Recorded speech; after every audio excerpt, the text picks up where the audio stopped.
नमस्कार, आप देख रहे हैं आंखें न्यूज़ 24 और आपके साथ मैं हूं शिवानी। बंगाल में आने वाले विधानसभा चुनाव प्रचार के लिए प्रधानमंत्री नरेंद्र मोदी बंगाल के खड़गपुर पहुंचे, जहां भाजपा के नेताओं ने उनका भव्य स्वागत किया और उन्हें सम्मानित भी किया। इसके साथ ही वहां पे प्रधानमंत्री नरेंद्र मोदी ने जनता को संबोधित करते हुए ममता बनर्जी पर जमकर निशाना साधा।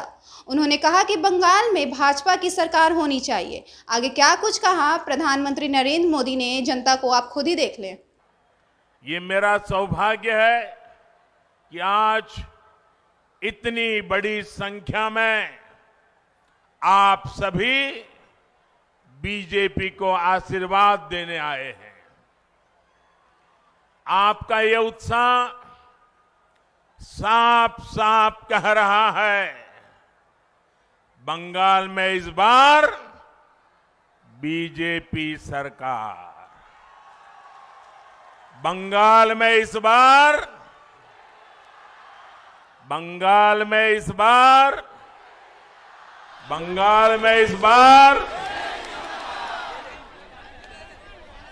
साथियों, ये मैं क्यों कह रहा हूं कि इस बार बीजेपी सरकार। साथियों, खड़गपुर के इस क्षेत्र में मिनी भारत की झलक मिलती है। भारत की विविधता, अलग अलग भाषाओं बोलियों की ताकत यहां देखने को मिलती है। खड़गपुर का इतना लंबा रेलवे प्लेटफॉर्म भारत की पहली आईआईटी इस भूमि का गौरव बढ़ाते हैं। भारतीय रेलवे को मजबूती देने में यहां के लोगों का बहुत बड़ा योगदान रहा है। इस ऐतिहासिक भूमि पर मैं आप लोगों को असोल परिवर्तन का विश्वास दिलाने आया हूं। लेकिन यहां पश्चिम बंगाल में दीदी, ये दीदी विकास की हर योजना के सामने दीवार बन करके खड़ी हो गई है। आपने दीदी पे भरोसा किया, लेकिन दीदी ने आपको दुर्नीति दी, आपके साथ विश्वासघात किया कि नहीं किया? विश्वासघात किया कि नहीं किया? आपके सपनों को चूर चूर कर दिया कि नहीं कर दिया? 10 साल में बंगाल को बर्बाद किया कि नहीं किया? और अब देखो, आज दीदी 10 औंगिक और की बात कर रही है। 10 औंगिक और। अरे दीदी,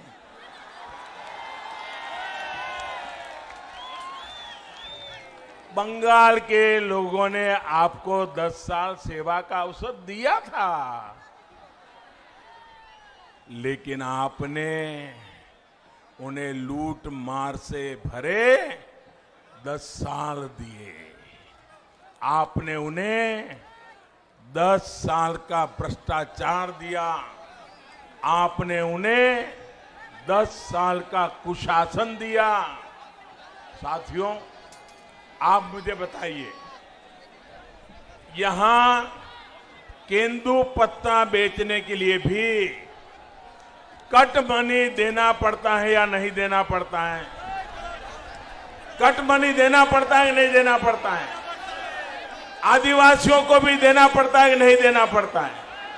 गरीब को भी देना पड़ता है कि नहीं देना पड़ता है? मजदूर को भी देना पड़ता है कि नहीं पड़ता है? बंगाल में ये कटमनी का सिस्टम बंद होना चाहिए कि नहीं होना चाहिए? भाइयों और बहनों, पहले कांग्रेस, फिर लेफ्ट और अब टीएमसी ने बंगाल के विकास को अवरुद्ध करके रखा है। दीदी का भी ट्रैक रिकॉर्ड दलित, आदिवासी पिछड़ों का हक छीनना, दलितों का हक छीन लेना, आदिवासियों का हक छीन लेना, पिछड़ों का हक छीन लेना, गरीबों का हक छीन लेना और वोट बैंक की राजनीति के लिए तुष्टीकरण करते रहना, यही इनका खेल चला है। दीदी ने बंगाल के युवाओं के, यहां की युवा पीढ़ी के बहुत कीमती 10 साल छीन लिए हैं। दीदीर पार्टी होच्छे निर्ममतार पाठशाला। दीदीर पाठशालाते सिलेबस होच्छे तोलाबाजी।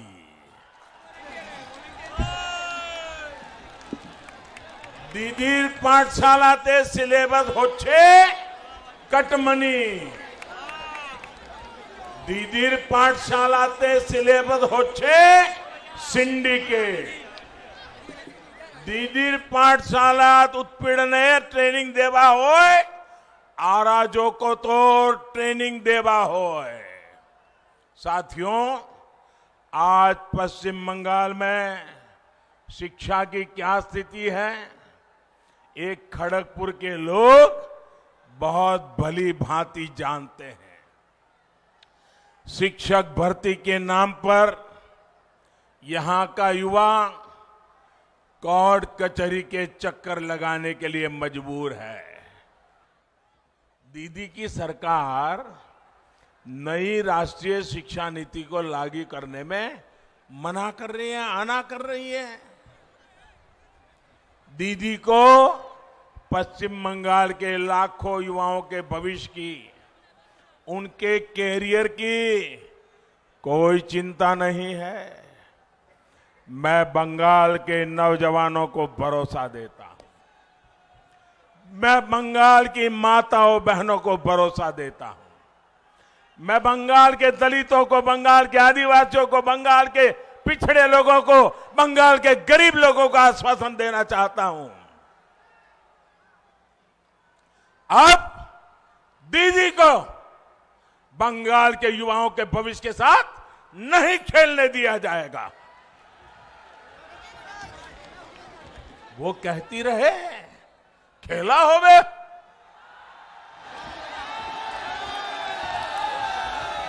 लेकिन पूरा बंगाल आज कह रहा है, ये हमारा पश्चिम बंगाल आज कह रहा है, खेला शेष होवे, विकास आरंभ होवे। साथियों,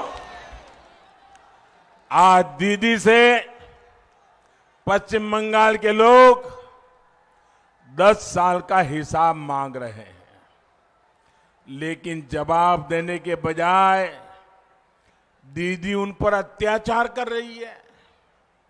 आज हर बंगालवासी कह रहा है, दीदी के तो बोलछी किंतु उन्हीं सुने छन्ना।